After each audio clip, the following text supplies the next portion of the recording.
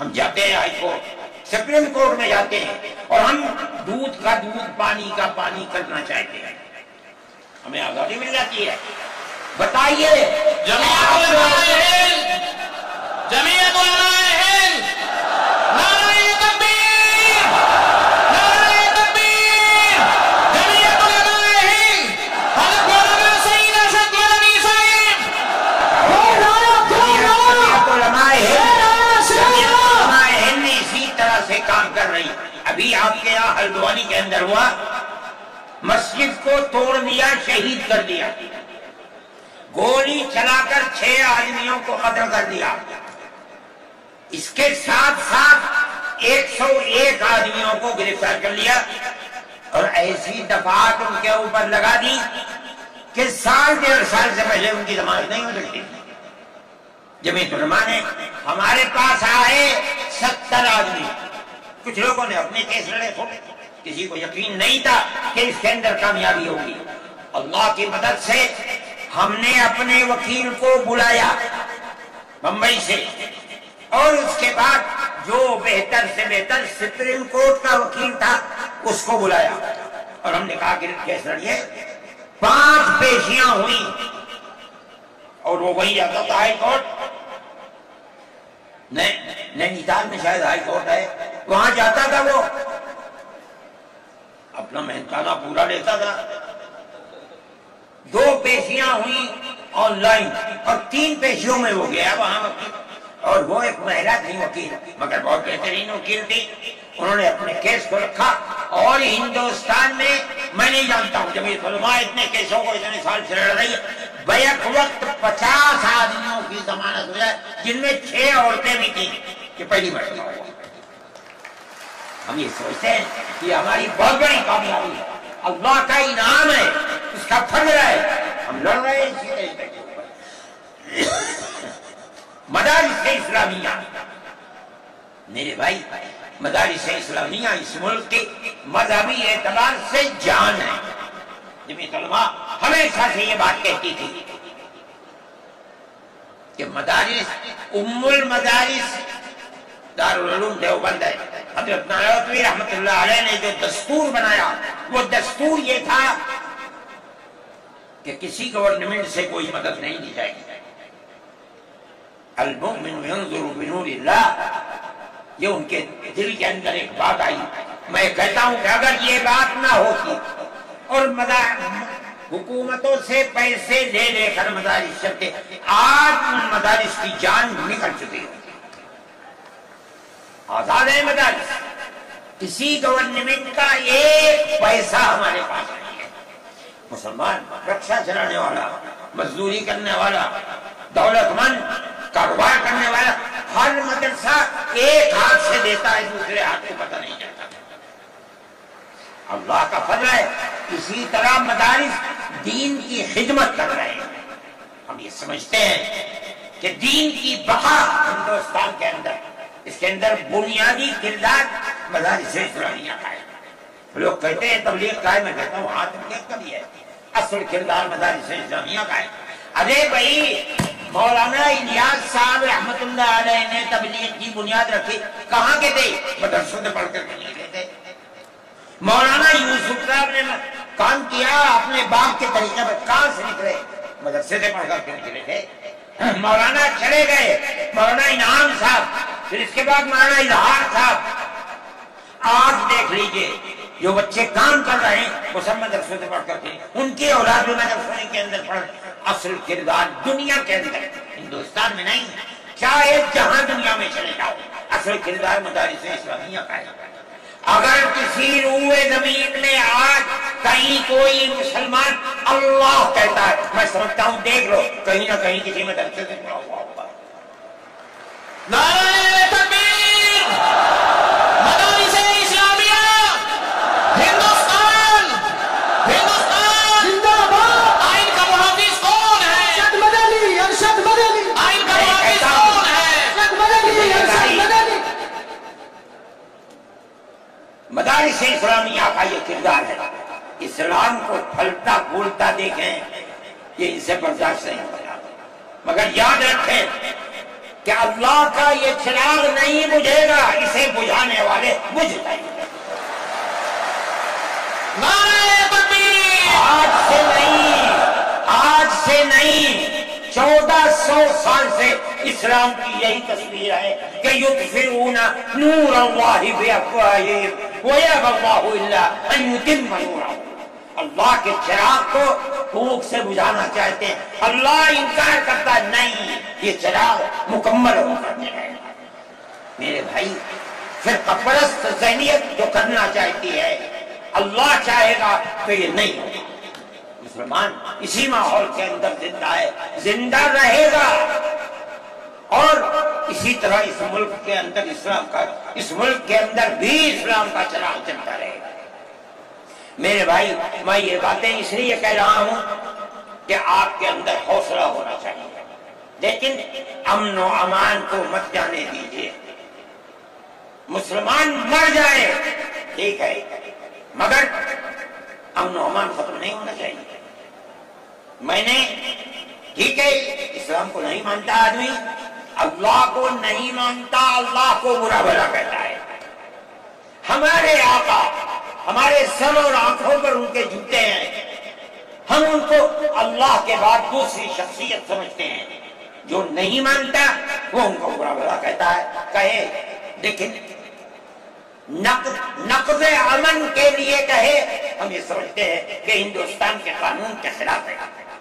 یہ فرقہ پرستی ہے کہ اس کو تو نظر بند کر لیا جائے، کسی جگہ چھپا دیا جائے، اور وہ جو احتجاج کریں ان سے جیلوں کو بھر دیا جائے۔ ہم سمجھتے ہیں کہ یہ خود ایسا کرنے والوں کی فرقہ پرستی ہے، ہم اس کو قبول نہیں کرتے۔ اس لیے میرے بھائی، آنے والے دنوں کے اندر یہ بات طے ہوگی کہ اس سلسلے کے اندر کیا کیا جائے۔ ہم اس کو نقض امن سمجھتے ہیں۔ آپ ایسا کرنے والوں پر نقض امن کی بنیاد نہ بنائیں، اور وہ جو گھروں سے باہر نکلے ان پر نقض امن کی بنیاد۔ آج بنگلور کے اندر جو یہ واقعہ 3 سال پہلے ہوا تھا، جو کرنے والا تھا وہ آزاد پھر رہا ہے، اور میں سمجھتا ہوں کہ 63 یا 64 لوگ 3 سال سے جیلوں کے اندر کھڑے ہوئے، صرف اس لیے کہ جو نقض امن کرنے والا ہے اسے تو آپ نے آزاد چھوڑ دیا، اور جو احتجاج کرنے والے تھے ان سے آپ کو جیل میں بھر دیا۔ ہم اس چیز کو اس ملک کے امن کے خلاف سمجھتے ہیں۔ میرے بھائی، بلڈوزر چلانا یہ بھی ایک چیز تھی۔ آپ قانون کے خلاف ہونے پر بلڈوزر چلاتے ہیں، چاہے ہندو کا گھر ہو، چاہے مسلمان کا گھر ہو، چاہے عیسائی کا گھر ہو، ہم اسے بھی برا سمجھتے ہیں۔ آپ نوٹس دیجیے، چند دن کی مہلت دیجیے، کل آپ نے نوٹس لگایا آج لگا دیں، خراب ہے۔ لیکن آپ دیکھ لیجئے 95% گھر مسلمانوں کے ہیں، پوری روڈ کے اوپر، جہاں مکانات کہتے ہیں کہ اپنی جگہ سے بڑھے ہوئے ہیں، مسلمانوں کے بھی ہیں، ہندوؤں کے بھی مکانات، آپ صرف مسلمان کے مکان توڑ لیں۔ پھر دوسری مصیبت کیا ہے کہ اس مکان کے اندر مان لیجئے بوڑھے ماں باپ رہتے ہیں، جس کو آپ نے پکڑا ہے کوئی غلطی ہوئی ہے، اس کے بیوی اور بچے رہتے ہیں اس مکان میں، غلطی اس ایک آدمی سے ہوئی، آپ پورے مکان کو گرا دیں، ماں باپ کہاں جائیں گے؟ ایسے مکانات کو گرا دیا جس میں وہ کرائے پر رہتے تھے، وہ ان کا مکان ملے، آپ نے گرا دیا۔ ہم اس کے خلاف، ہم یہ سمجھتے ہیں کہ گورنمنٹ کا یہ عمل ملک کے دستور اور آئین کے خلاف ہے۔ اس لیے جمعیت علماء ان تمام چیزوں کے اوپر نکیر کرتی ہے، اور ہم یہ سمجھتے ہیں کہ اگر یہ ملک زندہ رہے گا تو اخوت و ہمدردی اور پیار و محبت کے ساتھ زندہ رہے گا۔ جمعیت علماء کی یہ پالیسی ہے، ہم سب کو ساتھ لے کر چلتے ہیں، کسی کی مخالفت نہیں۔ یہ پنڈت جی بیٹھے تھے، شاید چلے گئے، تھک آئے اس دن یہ ہو گئے کہ تبڑا ٹیکا لگا ہوا ہے، کہنے کا میں تو آیا ہوں جلسے میں شریک ہوں گا۔ میں نے کہا کوئی دیکھے گا تو کیا کہے گا؟ جی کہنے جو چاہے کہے، میرے تعلقات سب سے، میں ہر ایک سے اپنے تعلقات، چاہے کوئی ہندو ہو چاہے مسلمان ہو، میں نے اپنے بچپن میں دیکھا ہے کہ حضرت رحمت اللہ علیہ کے بعد ہندو بھی آتے تھے، مسلمان بھی آتے تھے۔ میں نے یہ بھی دیکھا ہے کہ ایک گاؤں کے اندر جمیرن میں حضرت کار سے جا رہے تھے، میں بیٹھ گیا، وہاں جا کے میں نے دیکھا کہ ایک ہندو جو اس گاؤں کا پڑھا لکھا آدمی تھا، ہو سکتا ہے حضرت کے ساتھ کہیں جیل میں ہو، اس کے یہاں اس زمانے کے اندر جب پانی نکالنے کے لیے انجن کا رواج نہیں تھا، اس نے لگایا اور حضرت کو بلایا تھا کہ حضرت اس کے اندر بسم اللہ کر کے شروع کر دیں۔ حضرت کا بڑھاپا تھا، وہ اسے چلانے، تو وہ بھی لگا اور بھی لوگ لگے اور حضرت بھی لگے اور اسے چلایا اور پانی نکلنے لگا۔ یہ تعلقات تھے۔ ہم آج بھی اسی کے اوپر قائم ہیں۔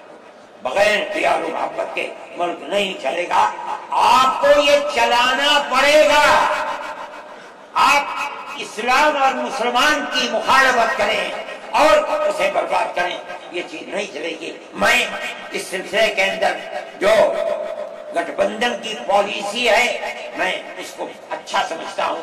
ایک طرف تو یہ کردار ہے گورنمنٹ کا جو آپ کے سامنے پیش کیا جا رہا ہے، دوسری چیز الیکشن کے زمانے کے اندر جو انڈیا گٹھ بندھن نے اپنا مینیفیسٹو شائع کیا، میرے پاس یہ چیز پہنچی کہ راہل گاندھی جی نے یہ کہا ہے کہ ہماری حکومت اگر بنے گی تو ہم ہر اقلیت کو اپنے مذہب کے اوپر چلنے کی آزادی دیں گے۔ میں نے ان کی اس بات کو قدر کی نظر سے دیکھا اور میں نے یہ اعلان کیا کہ اس اعلان کے بعد مسلمان کو اس گٹھ بندھن کی جس میں رہ کر اس کو آزادی ملتی ہے اپنے مذہب کی، اس کو ووٹ دینا اپنے ملک اپنے دین کی حفاظت کے مرادف ہے۔ اور مجھے بڑی خوشی ہے کہ سارے ہندوستان کے مسلمانوں نے ایک جٹ ہو کر کے گٹھ بندھن کو ووٹ دیا اور گٹھ بندھن اس طرح سے آگے نکلا اور بی جے پی آ گئی۔ میرے بھائی یہ جمعیت علماء کی پالیسی ہے اور جمعیت علماء اس پالیسی کے اوپر زندہ ہے۔ مسئلہ فلسطین کا ہے، بڑی عجیب بات ہے۔